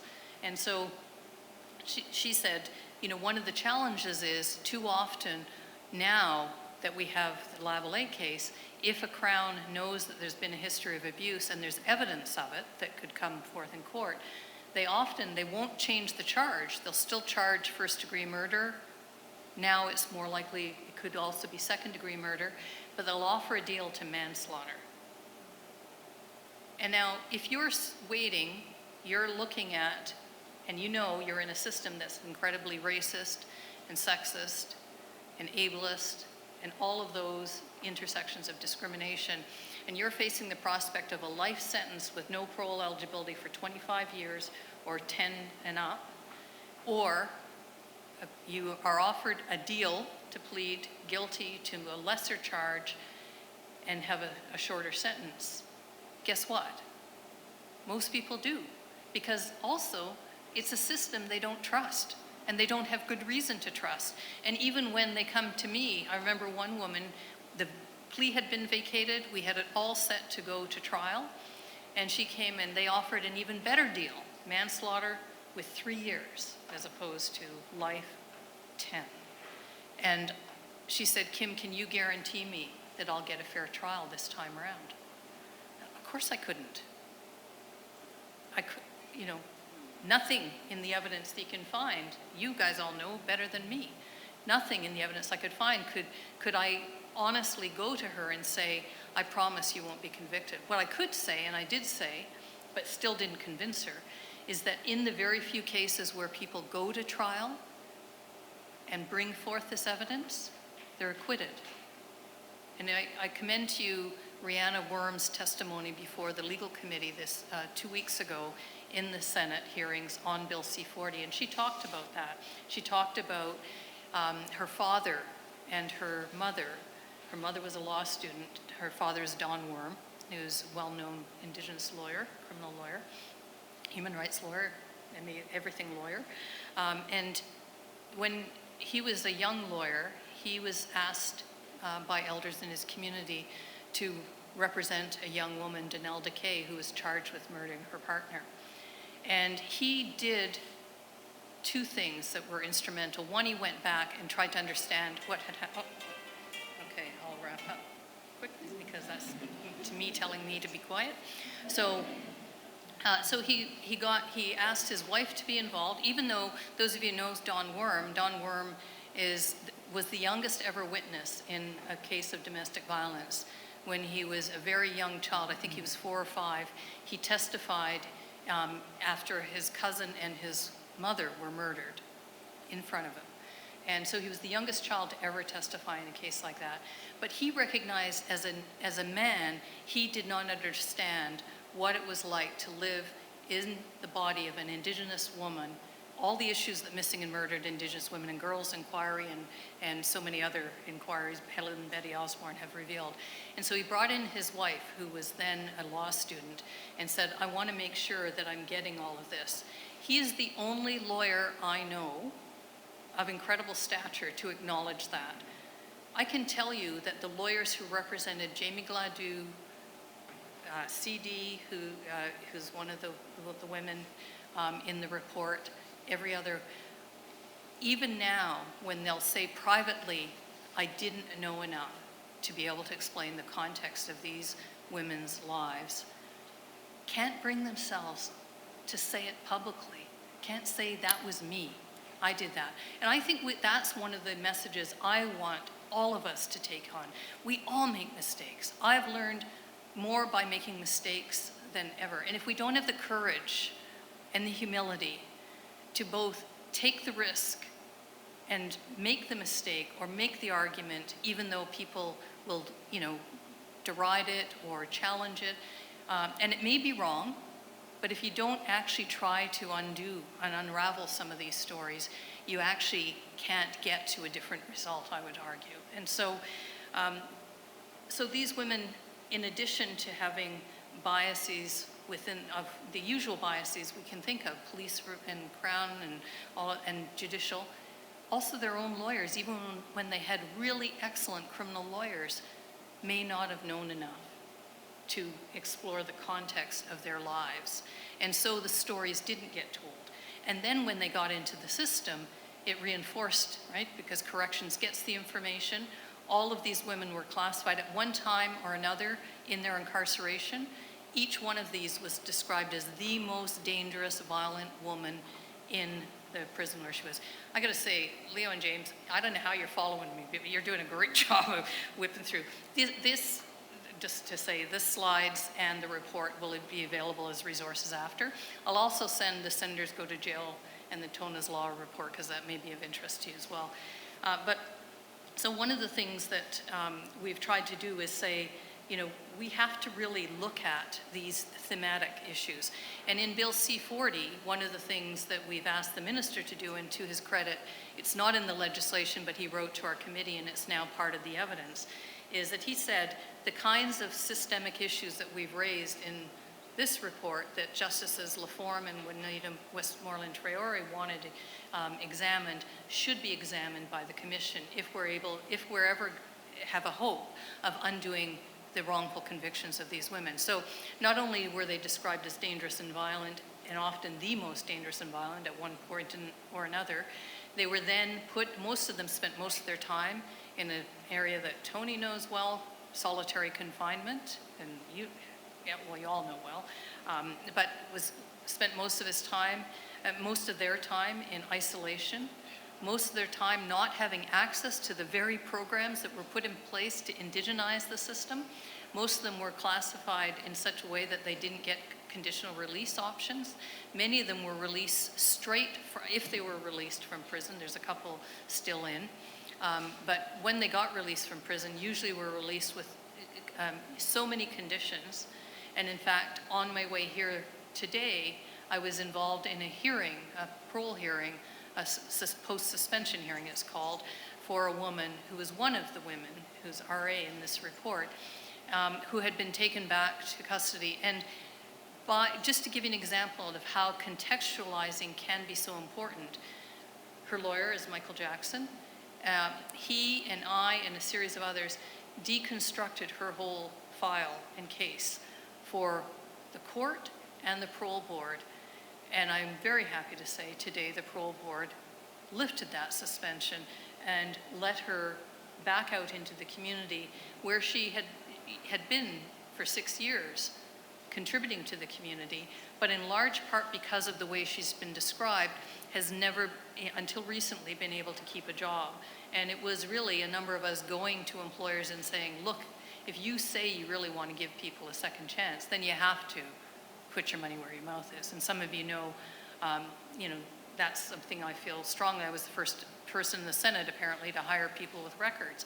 Like, and they're saying, do you know they have a record? And I said, do you know the work I've done? Like, yeah. So one of the things we need to do is to really undo this process. And then, I hate to talk about the money part of it, but so we go through all of these processes, and how can we do it? Well, I don't need to tell you, and hats off to all of you who have done this, and especially I think of you, Tony Dube, who's done yeoman's work on deconstructing these stats. For these women, we spent upwards of minimum $500,000 a year keeping them incarcerated, including the 2 that are still in. In fact, it's higher for those 2 because they're still in massive isolation situation. Corrections doesn't describe it as isolation. They now, if you're not in a structured intervention unit, well, you're not in isolation. Staff are not even allowed to say segregation or isolation or solitary confinement. But there's all kinds of, and I commend to you the reports that Tony's done, that the correctional investigator has done on these, that Kelly's done, that will, shed light on it. But we think of what we could be doing with those resources if we insisted, and recently the Prison Legal Services in BC put out an argument for this, for in particular Indigenous prisoners, and said if we insisted even that half of the money that is spent each year to incarcerate them was put into the communities either of their choice or a combination of their communities and choice, and if we invested those resources in everything from housing to healthcare to support to trauma recovery. And you see some of the things that we're recommending. We could actually feed, clothe, house, and educate not just these 12 women, but so many more. Canada's a rich country in terms of natural resources, human resources, and the areas that we never seem to question what we spend money on is 2 areas, in my humble opinion. There's way more, but 2 that I've been fixated on is we spend over $80 billion a year keeping people in poverty in this country, not in ways to help them rebound out of poverty. $80 billion a year keeping them in poverty. We know of more than, I'm told, hundreds of billions of dollars in tax evasion through the Panama and Pandora Papers. Some people have asked me, why did you go on Finance Committee? Because I want to understand, how do we get at where is all this other money going and why aren't we going after it? When I asked the question of how many people have been prosecuted through those provisions, these are people we know their names and we know they have sent money off. How many do you think have been prosecuted? 0. Yeah, 0. That is criminal. The fact that we go after people after the pandemic, we went after CERB recipients, not the massive corporations that took massive bailouts and paid out money to shareholders. We have to change that, and that's part of the whole picture. The other place that we seem to have no problem, and get ready for it, if you vote for PP, then you will be hearing from people like me, and this is a nonpartisan, it may sound partisan, but I don't mean it partisan, because some of my colleagues will support if it's a duly elected government, but they're already they're already being courted to go into the prisons and being told that, prisoners have more rights than workers. If you believe that, come take a walk with me. And so we're already on a trajectory where there will be, again, no end of money to criminalize and incarcerate people, particularly those who we are failing in every other system, whether it's the child welfare, the education, the healthcare, you name it, system. So I think we can and we will do better.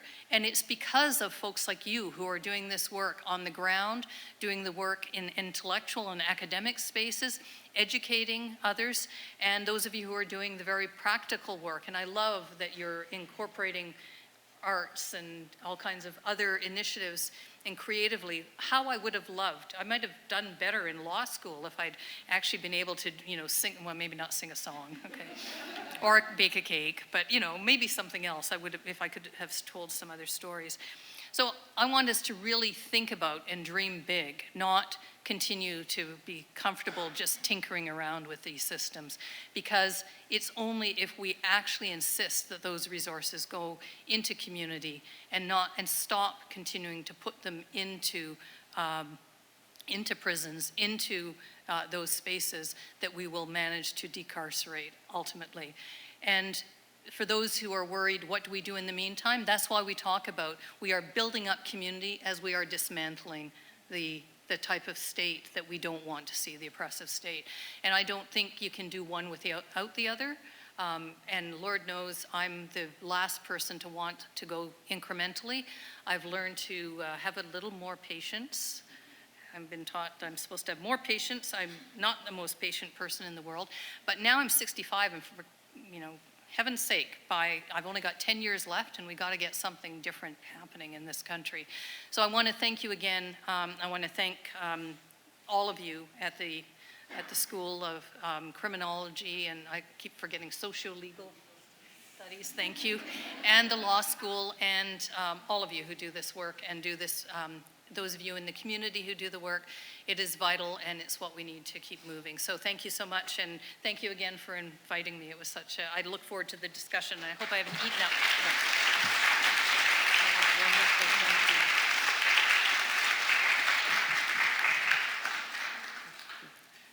Thank you. That was wonderful. You've given us a lot to think about, and there is time for questions, comments, engagement. I know there are also people online, but first, our colleague Beatrice Jauregui will help with the question answer and also introduce the work of the cluster that is doing work that is deeply related to Senator Pate's work. So welcome Beatrice here.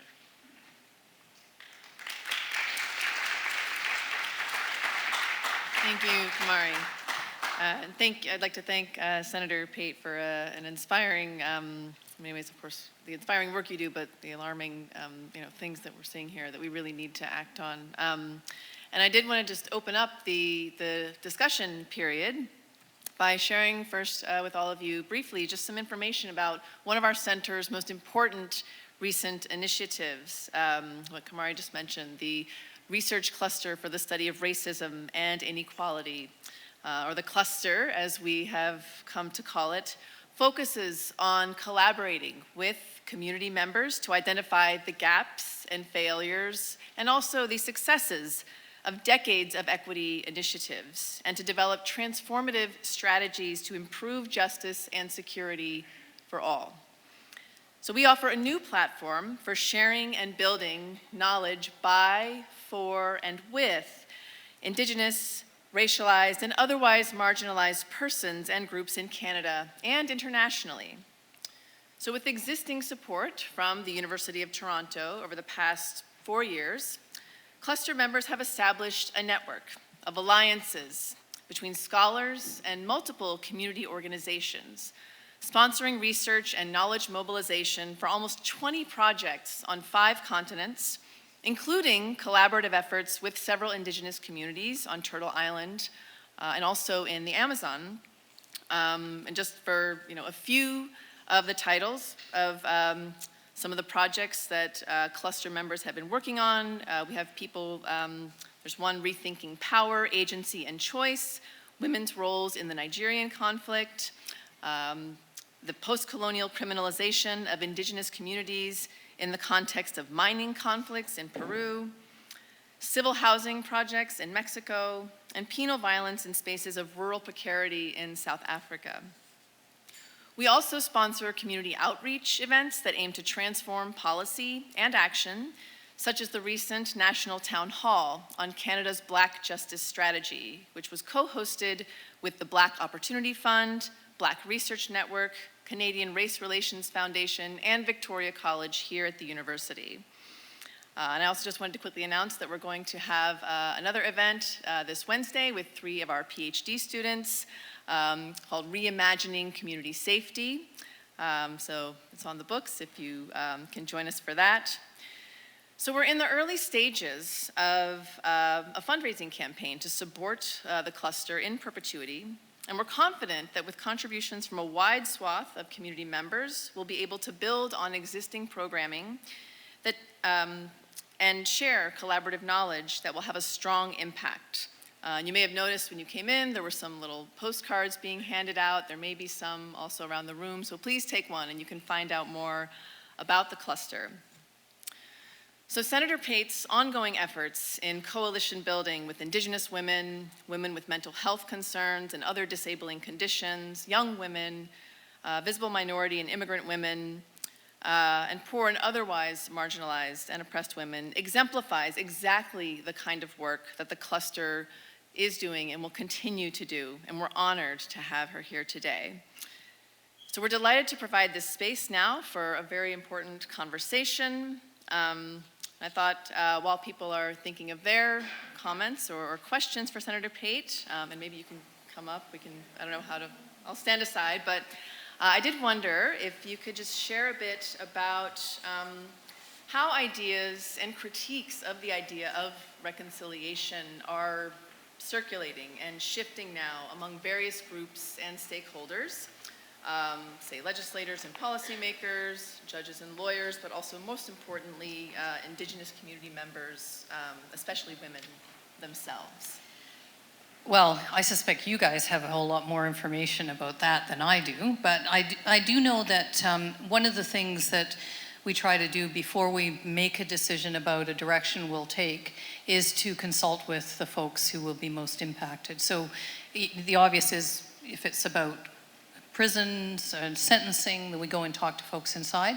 We also go to the academics who know the most about those areas as well, and lawyers and others. And so we look to who are the people who are doing the work, whether it's in the community or wherever, and then and also to do it in a, when I say respectful, I mean that I have, well, I'll just tell you who told me this. And Gail Horry, who's a woman who some of you will know her name, was a racialized woman who died a few years ago now, actually died during the pandemic.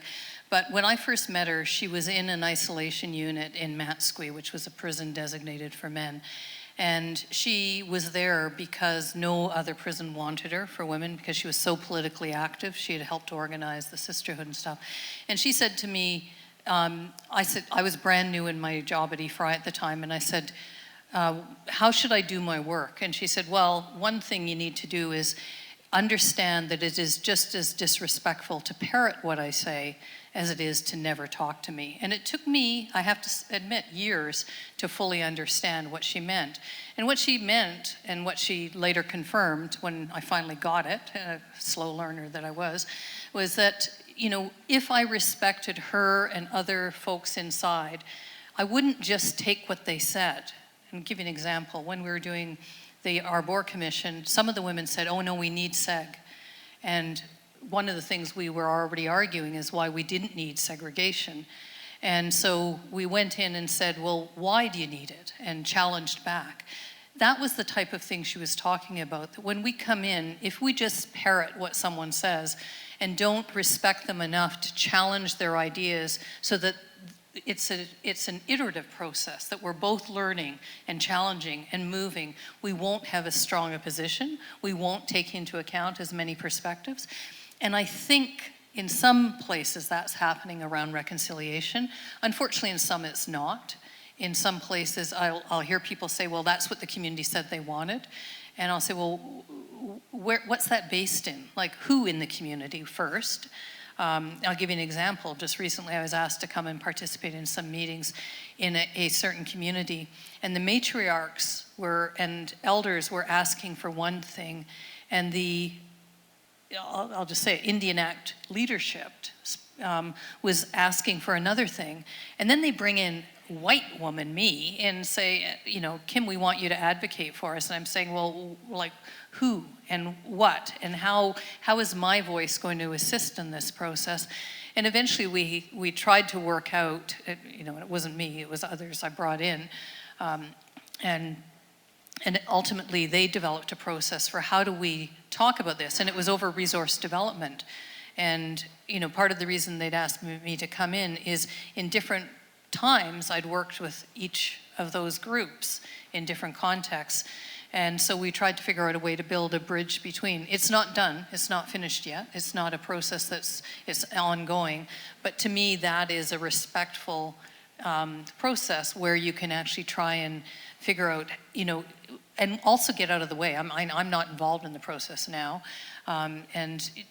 So that's one of the hardest things. I think it's really seductive for some folks to stay in the leadership positions when you may have a role that you can help be part of a bridge building, but also know when to get out of the way and let others do the work. And so I hope that's where we're moving to. And some places I see that happening, some places not.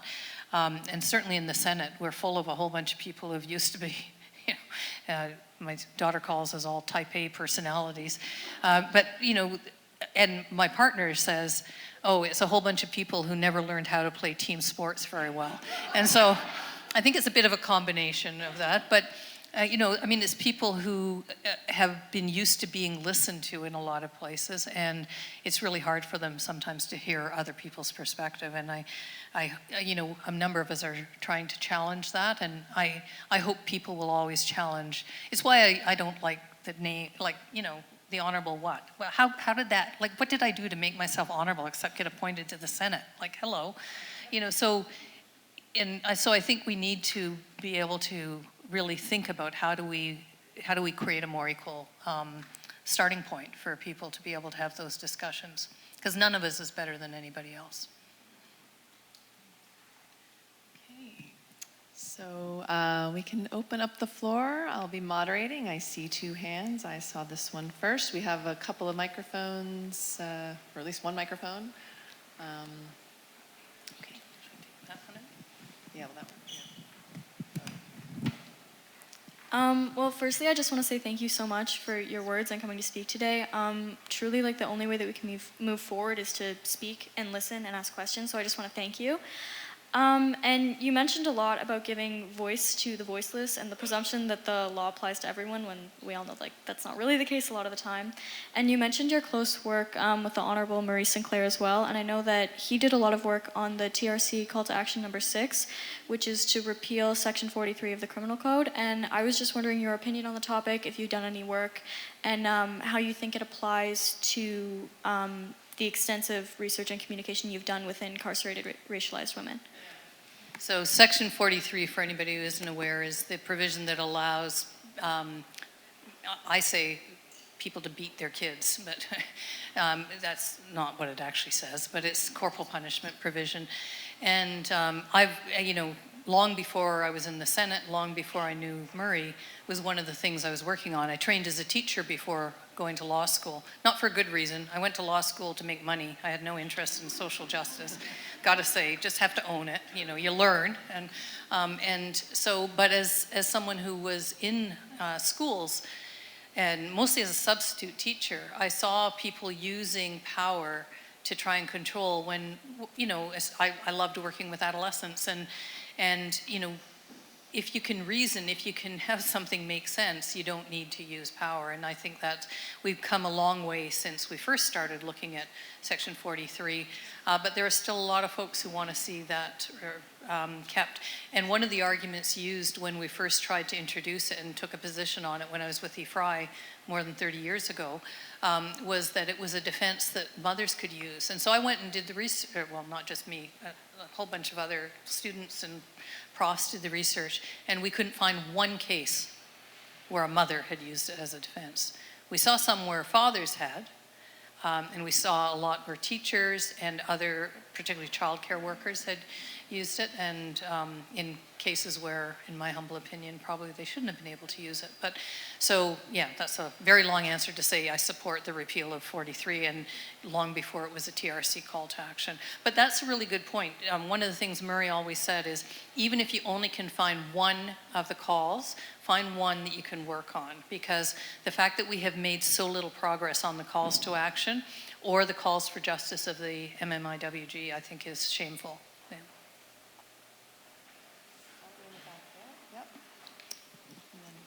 Thank you, Senator, for your great talk. I understand that you came back from Australia yesterday.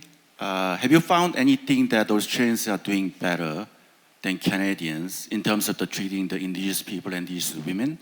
I personally been to Australia and New Zealand, but I found that New Zealand, the indigenous people are better than Australians. But do you find any lessons from Australia? Well, it's often by degree. I've yet to find a country where, I was in Norway in September, and it was often held out. I hadn't been to Norway before, and so I went to the prison, big surprise. I went there for pharmacare because I was sponsoring the pharmacare bill, but I wanted to go to Bostoy prison because I had always heard this is the one held up. I have yet to find a place where incarceration is used where there aren't, by degree, the same problems. There, the Sami people are overrepresented in their prisons in Norway. In Australia, the indigenous people are represented. In fact, as I was there, the discussions were happening about creating life sentences in some of the states. It's like the US, that criminal law is state by state. And there they're actually talking about now putting kids in custody for life. And so I think, it's by degree. There'll be some practices in some communities where you'll see really great things, including in this country. I mean, I can think of places where there's been work done to, designate a home as the child's place of safety and take out the alleged perpetrators and bring in community. Those are great practices that are far more progressive than what else happens. I've seen judges ask questions like, when child welfare wants to take a kid into care, ask what else they've done to fund resources in that community, in that family, in that home, and then ask for the track record of the social service department on what's happened with the kids. We're doing a study right now in the Human Rights, which I'm missing because of this, Human Rights Committee on kids leaving care. And the stats are horrific in terms of, the number, all of the women were in care. And when I first started focusing on that issue, it was because I noticed that most of the people I met in prison, both as young people and then as adults, had been in the care of the state at some point. Doesn't mean everybody who ends up in care goes into prison, but the opposite is much more true. And so I wish I could tell you there's any country doing it well. I would be lying.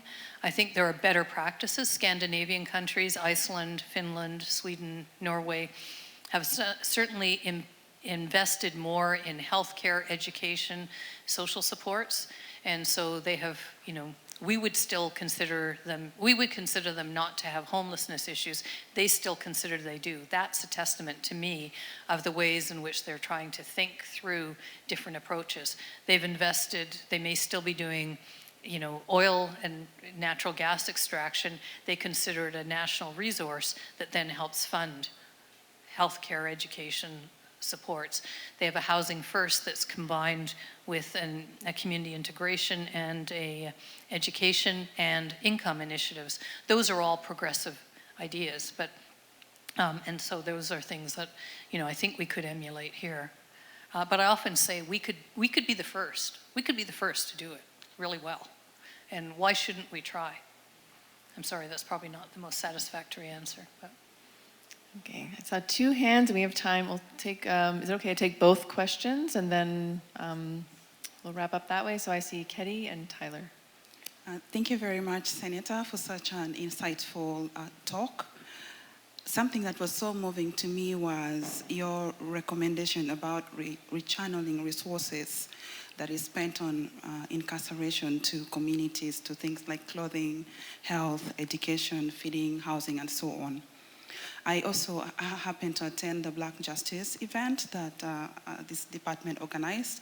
And one of the recommendations I remember from that report was similar to this. Of course, the Black Justice strategy work is intended towards addressing injustices and miscarriage of justice towards Black people in Canada, especially over representation of Black people in the prisons.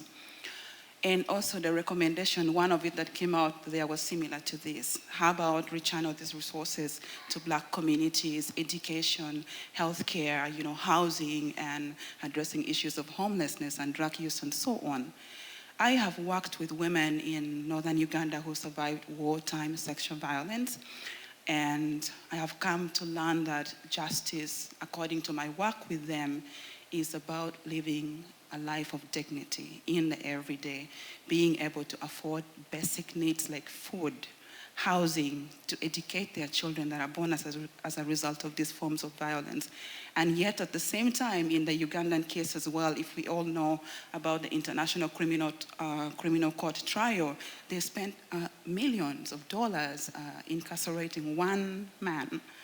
And yet these women who are survivors of these kinds of violence, remain living in poverty and so on, which is why also they come to define their senses of justice in other alternative ways besides legal justice or incarceration. My question then is, that's a very long journey to arrive at the question. My question is, what does it take, to rechannel these resources from expensive institutions and mechanisms of justice to everyday needs that communities, both victims and perpetrators need to live lives of dignity? Like, what would it take, and who has to play what role in that? Thank you. Mm-hmm. Well, again, if I knew all the answers, I would be happy to share them. I don't. And you gave some great examples. Thank you of the work that you've done. And that it's part of why I don't refer to it as a criminal justice system, and haven't for many, many years. I talk about it as a criminal legal system. But that there's not much just about, and that we're trying to inject with some justice. I do think some of you talked about, I think in the introduction, young people are way ahead of us on this, about how do we challenge this false dichotomy or binary, I can't remember the words you used, between victim and perpetrator. Because every one of those women was first victimized. But now they're considered as throwaways because they've been labeled as offenders. And so I do think we're going to see the ramping up of that kind of dichotomous, not just thinking, but policy and legislation, if we end up with, we saw it under the Harper regime. And even though, I keep saying to Perrin, Ben Perrin, is it Ben Perrin? Yeah, I think who is the advisor to Harper, who has now seen the light and is talking about how we need to do other types of approaches. We actually need to, I think we will see a rising up of people to insist on that. I thought we would see it in the South with the election. We didn't see it there, but what we did see was an incredible divide between what my daughter referred to as the bro culture and the need for progressive reform. And I think we have to figure out, there are a whole bunch of people who feel incredibly left behind, including some of the folks who see our move to do progressive change as somehow infringing on their rights, and as though, providing better outcomes for everybody won't benefit all of us. I mean, we know all of the research, all of the evidence shows that, but if it's in your gut that somehow you're going to be negatively impacted. And I don't know how we get to those folks. I'm working on how to have those discussions. I mean, sometimes my colleagues will say, how can you even talk to so-and-so or so-and-so? And they're jerks. They're yelling at you, like I was saying earlier. Anything that has my name on it now as a piece of legislation or policy, not going anywhere. Conservatives have been really clear. Kim Pate, nope, not happening. And they call me the hug-a-thug senator. And I'm thinking, hey, I think I'll get a t-shirt like that. But the reality is I keep trying to go in, like, what is it that you guys think is a good way to get at some of these issues? And privately, they cannot justify the actions they're taking. And I think we have to insist on having, I'm not saying the people most impacted, but certainly people like me need to be challenging people in their private spaces, but also public spaces. And so I wish I could tell you an answer, but that's a bit of, and anybody has other ideas. I mean, maybe there's some new social media thing that we could be trying to organize. I mean, I remember when, you know, the movement of Black Lives Matter, before that, the Idle No More, like these are movements of people, by the people, for the people, that really grabbed attention. And I don't know how we then move it to the next stage that it actually achieves the action. And maybe that is the purpose, is to grab the attention. And but, you know, so I remain to be, you to keep challenging and us to educate how we move forward. Okay, we had one last question. Yeah, sorry, it's me who keeps rabbiting on. No, that's Sorry. okay. I think we're running out of time, and you actually sort of answered my question anyway, because you alluded to the impending, or maybe this current political struggles that we are facing or are going to face, and maybe things aren't really different, but at least the rhetoric is very different. And part of my worry was, it's almost like with some prominent politicians, both here and south of the border, you're almost back at square one where you have to argue racism is bad, you know? And so a lot of these policy debates, I was afraid that might get lost or thrown to the side when we're trying to like re-educate the most basic sort of human dignities and human rights. But I think you actually sort of framed it as a unique opportunity too, where a lot of these views that were bubbling under the surface can be exposed. So I was just gonna ask if you see it more of a challenge or an opportunity, or both, with kind of what we're facing right now. Well, I'm not really a Pollyanna-ish type of person, but I am someone who's always trying to look for the hope and the potential for movement. And so I do see it as a huge challenge. Don't get me wrong, huge challenge. But I think the opportunity is if we can harness any of that. And let me give you an example of how it did get harnessed in the last, I've just been, you know, talking about it, but I'll throw it, the Youth Criminal Justice Act. When it was first being brought forth, part of the reason it was being brought forth is because the Conservatives wanted, you know, to be tougher on crime to kids. When, you know, a lot of us were able to work behind the scenes, and huge kudos to Catherine Latimer, who's now head of John Howard Canada, was then in the Department of Justice, retired from justice because she couldn't hack what they were doing in there. But one of the things she did before she left was, with the Youth Criminal Justice Act, actually create a provision that in and of itself reduced the numbers of kids in custody by half. And that was to require judges to identify why, before they were incarcerating someone, what they had considered beside that, and why they weren't using the child welfare, the education, or the health system first. That alone cut in half the number of kids in custody. So that was a reform that had some effect. Now, the downside is it also exposed the incredible racism and misogyny of the system, because guess which groups didn't go down? Indigenous, Black, and girls.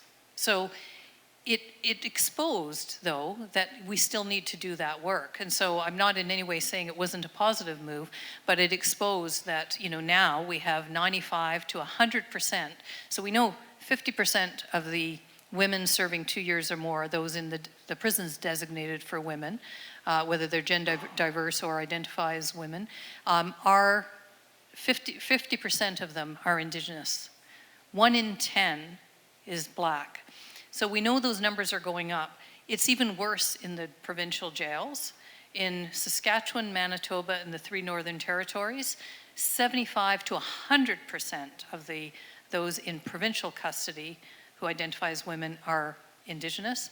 And if you look at youth alone, so 12 to 18, you're not even supposed to be putting 12-year-olds in there, but that age group, 95 to 100% of the young women in custody are Indigenous. So the trajectory is going to get worse before it gets better. And I think there are many people who are focusing on that and saying we have to address it. So I remain hopeful. And if ever I start not looking hopeful and I don't have the wit to get out of the way for someone else to be in, you know, you guys are now all, not that it's yours, it's my responsibility to figure that out. But if I don't, I'm too, you know, if somehow I decide I really need to stay here and I shouldn't be, please be part of the group that will push me out. I know there's a whole bunch of women inside who will be first to do that, but thank you, Kim. Well, we're not pushing you out now, but I will invite Kamari to say some concluding remarks. Thank you.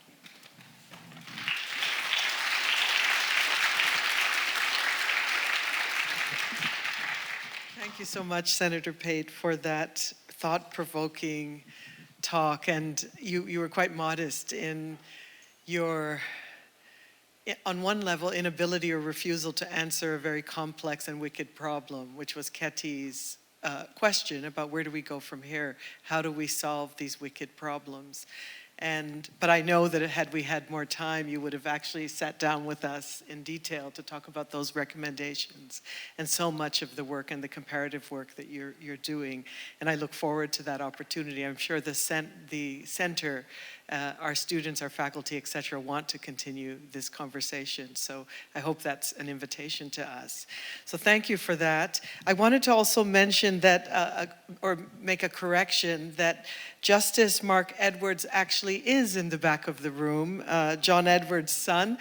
Can you just wave your, okay, there he is, everyone. So we welcome him, and apparently he raced downtown. He was in court this afternoon and raced down because he felt that he couldn't miss it. I mean, he could have certainly watched online, but really it's an honor to have him here with us and again to recognize the support that he's offered our center over the years. I now would like to invite our students back who'd like to offer a gift to Senator Pate.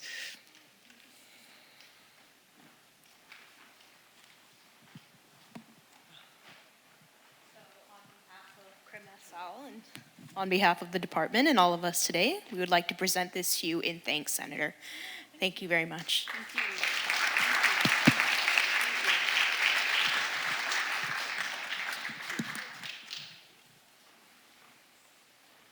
Do you want to open and, oh yes, of course.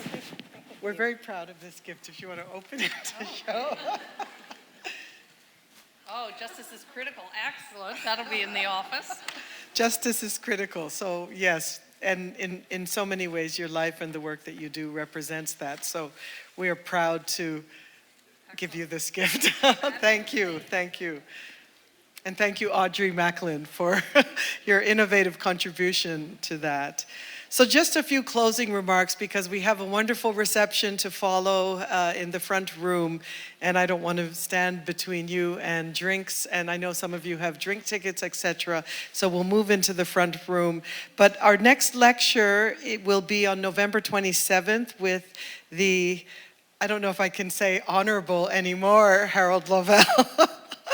But with the Honorable Harold Lovell, who has been a visiting professor here at the center over the past semester, and it's from 4 to 6 at OISE, and it's a co-sponsored event with the Center for Leadership and Diversity as well as CrimSL.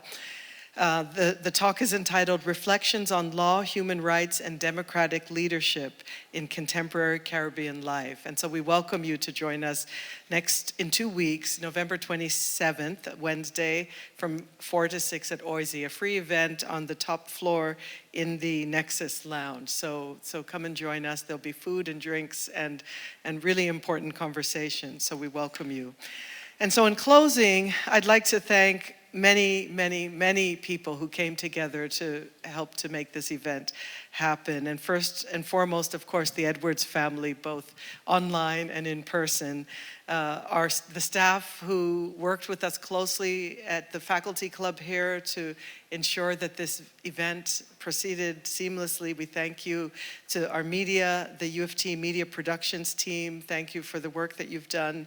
From Woodsworth College, the principal, Carol Chin. I'm not sure if I thought I saw her, but if I didn't, we thank Carol for her ongoing support. Barbara Track is here from Woodsworth College, the Director of Advancement and Alumni Communications. Really, Barbara has been working closely with us to think about our own alumni strategy, and so we are thrilled to have had the pleasure to continue to work with her in innovative and important ways.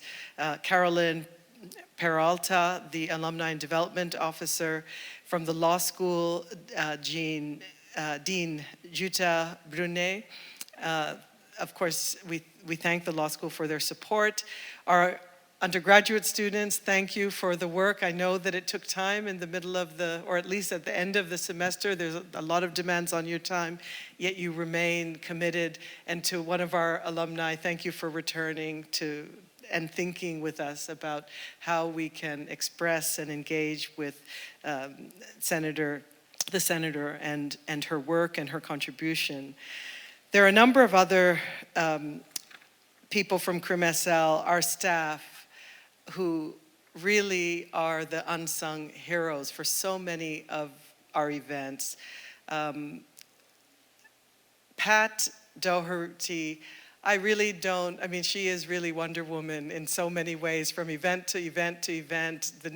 Our communications strategy, communicating the work that we do at CrimSL, the stories, the spotlights, always on target, always thinking about what next, what do we have to say, how do we say it, how do we reach those, how do we network, and how do we really transport the work and engage with people who are doing similar work. And so, Pat, if you can stand up, really it's been tremendous. Thank you for your work and the tremendous coordination. I mean, really, it's on Pat's back that this whole event has unfolded, and the planning.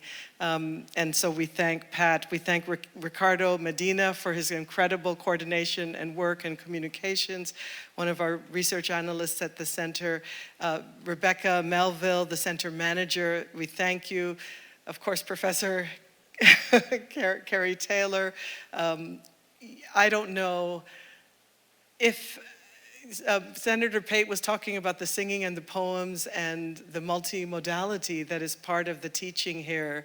And the work that Kerry Taylor does at our center to really force students to take seriously the assumptions they have about criminal justice or injustice in this world is tremendous, through different modalities, not just written word, not just oration of the everyday form, but really thinking through what it means bodily, what it means, how you express it, how you do it.